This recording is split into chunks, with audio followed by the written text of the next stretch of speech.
जय माँ भगवती, आप सभी का दिन शुभ हो। इस बार शारदीय नवरात्रि बहुत ही खास होने वाली है, क्योंकि जहाँ हर बार नवरात्रि 9 दिन की होती है, वहीं इस बार नवरात्रि में पूजा करने के लिए आपको 10 दिन मिलने वाले हैं। यानी नवरात्रि का पर्व इस बार पूरे 10 दिन चलेगा।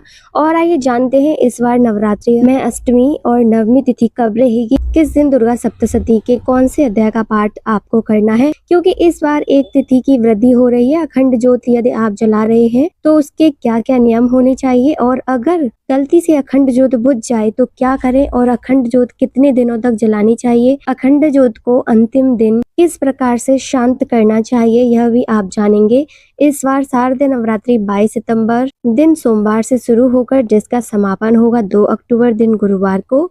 तो इस तरह से माँ भगवती के 9 स्वरूपों की पूजा इस बार पूरे 10 दिन की जाएगी। और 11वें दिन यानी बुधवार को विजयदशमी पर्व के दिन कलश विसर्जन और दुर्गा विसर्जन किया जाएगा। इस बार अष्टमी तिथि 30 सितंबर मंगलवार को रहेगी, नवमी तिथि 1 अक्टूबर बुधवार को रहेगी और 10वीं तिथि रहेगी 2 अक्टूबर दिन गुरुवार को। हिंदू धर्म में नवरात्रि के दिनों में अष्टमी और नवमी तिथियों का सबसे अधिक महत्व माना गया है, क्योंकि महाअष्टमी के दिन माँ महागौरी की पूजा की जाती है, जो कि शुद्धता, सौभाग्य और मंगल का प्रतीक होता है। और इस दिन कन्या पूजन का भी विशेष महत्व होता है। नवरात्रि के दिनों में कन्या पूजन किया जाता है, जिसमें कुछ लोग अष्टमी के दिन तो कुछ लोग नवमी तिथि के दिन कन्या पूजन करते हैं। नवमी तिथि के दिन माँ सिद्धिदात्री की पूजा आराधना होती है, और यह दिन सभी सिद्धियों और मंगल कामनाओं की पूर्ति का दिन होता है। नवमी तिथि पर कन्या पूजन करने से भक्तों को पूजा का संपूर्ण फल और माँ भगवती की असीम कृपा प्राप्त होती है। इस बार अष्टमी तिथि 29 सितंबर सोमवार शाम 4:32 से शुरू होगी, जिसका समापन 30 सितंबर मंगलवार शाम 6:06 पर होगा। ऐसे में उदया तिथि के अनुसार 30 सितंबर मंगलवार को अष्टमी तिथि रहेगी। नवमी तिथि 30 सितंबर मंगलवार को शाम 6:07 से शुरू होकर 1 अक्टूबर बुधवार को शाम 7:01 पर समाप्त होगी। और ऐसे में उदया तिथि के अनुसार 1 अक्टूबर बुधवार को नवमी तिथि रहेगी। दशमी तिथि 1 अक्टूबर बुधवार को शाम 7:02 से शुरू होकर 2 अक्टूबर गुरुवार को शाम 7:10 पर समाप्त होगी। तो ऐसे में उदया तिथि के अनुसार इस बार दशमी तिथि 2 अक्टूबर गुरुवार की रहेगी। नवरात्रि के पहले दिन कलश स्थापना की जाती है और माँ शैलपुत्री की पूजा की जाती है। तो इस बार 22 सितंबर सोमवार को कलश स्थापना का पहला शुभ मुहूर्त, जो कि सुबह का रहेगा, सुबह 6:09 से 8:06 तक रहेगा। और अभिजीत मुहूर्त सुबह 11:49 से दोपहर 12:38 तक रहेगा। हालांकि इस दौरान भी सुबह 7:30 बजे से 9 बजे तक राहु काल रहेगा। राहु काल के समय में कलश की स्थापना से बचना चाहिए। इस बार शारदीय नवरात्रि का पहला दिन 22 सितंबर सोमवार को रहेगा, जिस दिन आपको श्री अर्गला कीलक दुर्गा कवच का पाठ करना है। इसके साथ ही श्री दुर्गा सप्तशती के पहले अध्याय का पाठ भी आपको इस दिन करना होगा। नवरात्रि का दूसरा दिन रहेगा 23 सितंबर मंगलवार को, और इस दिन श्री दुर्गा सप्तशती का दूसरा और तीसरा अध्याय पढ़ा जाता है। तीसरे दिन होगा 24 सितंबर बुधवार को। इस दिन श्री दुर्गा सप्तशती का चौथा अध्याय पढ़ना चाहिए। इस बार तृतीया तिथि की वृद्धि हो रही है, तो 25 सितंबर गुरुवार को इस बार तृतीया तिथि मानी जाएगी, और इस दिन भी माँ चंद्रघंटा की पूजा की जाएगी। चौथा दिन रहेगा 26 सितंबर शुक्रवार को, और इस दिन अध्याय 5, 6, 7 और 8 पढ़ा जाएगा। नवरात्रि का 5वां दिन 27 सितंबर शनिवार को रहेगा, और इस दिन श्री दुर्गा सप्तशती का 9वां और 10वां अध्याय पढ़ा जाएगा।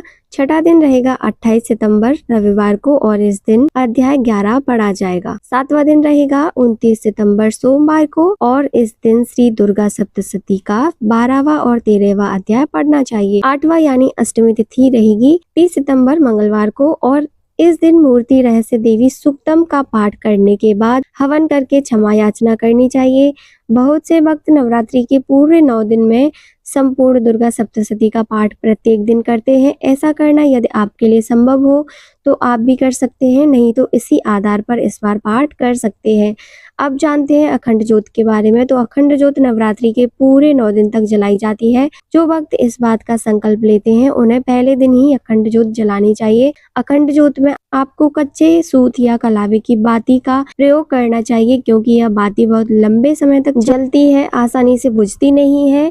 यदि रुई की बाती का प्रयोग करेंगे तो उसमें फूल बहुत जल्दी और बार बार बन जाता है।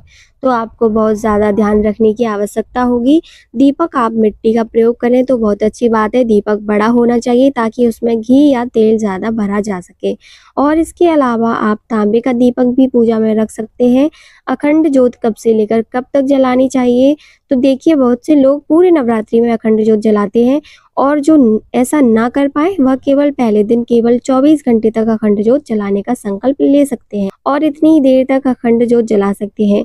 कुछ लोग अष्टमी और नवमी तिथि के दिन ही केवल अखंड ज्योत जलाते हैं। तो यह आपकी श्रद्धा पर और आपके समय के ऊपर निर्भर करता है कि अगर आप अकेले हैं, अखंड ज्योत का पूरा 9 दिन तक ध्यान नहीं रख सकते तो केवल 24 घंटे के लिए भी जला सकते हैं। और अखंड ज्योत को जलाने के बाद घर को अकेला नहीं छोड़ना चाहिए। कोई एक सदस्य घर पर हर समय होना चाहिए जो कि अखंड ज्योत की सेवा कर सके और यह भी देखते रहे कि अखंड ज्योत में कहीं फूल तो नहीं बन रहा। अगर फूल बनता है तो उसे माचिस की तीली से हल्के से हटा देना चाहिए ताकि ज्योत लगातार बिना बुझी जलती रहे। जिस घर में अखंड ज्योत जलती है उस घर में शुद्धता और पवित्रता का ध्यान रखना चाहिए।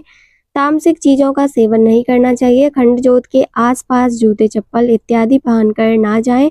अखंड दीपक को अपनी जगह से बार बार ना हिलाएं और यदि आप आरती उतारना चाहते हैं तो अलग से दूसरा दिया जलाकर आरती उतारनी चाहिए। किसी कारणवश यदि अखंड ज्योत बुझ जाए तो फिर ऐसे में आपको क्षमा याचना करके दोबारा से ज्योत जला लेनी चाहिए। उसी ज्योत को आप दोबारा से जला सकते हैं। ज्योत जो पूरे नवरात्रि के दिनों में जलाते हैं उन्हें अंतिम दिन दीपक को कैसे शांत करना चाहिए? तो देखिए, जब अष्टमी तिथि या नवमी तिथि में आप कन्या पूजन कर रहे हो तब तक अखंड ज्योत जलती रहनी चाहिए और उसके बाद आप उसमें तेल या घी डालना बंद कर दें और दीपक को अपने आप ही शांत होने देना चाहिए। खुद से फूंक मारकर या खुद से दीपक कभी भी शांत नहीं करना चाहिए।